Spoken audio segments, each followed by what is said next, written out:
Синоќешните 77 микрограми на метар кубен PM10 честички измерени во 19 часот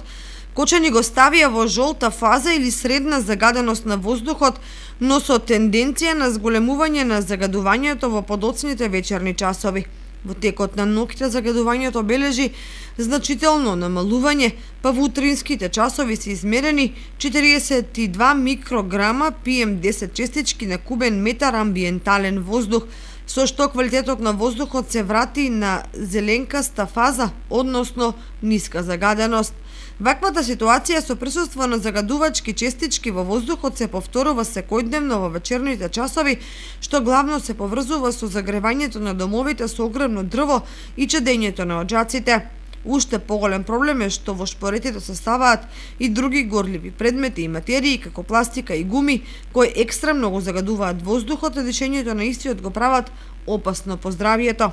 Субвенционирањето на дел од граѓаните при набавка на инвертер клими како замена за печките на дрва доправа треба да ја потврди својата оправданост, иако во кочански услови проблемот е сложен поради фактот дека во семејните куќи главно живеат по 2 и 3 фамилии. Освен тоа, критериумите во еден дел се спротивни и нелогични, бидејќи на струја треба да се греат посиромашните граѓани во ситуација кога месечните трошоци за неа во однос на огревното дрво се неколку пати поскапи.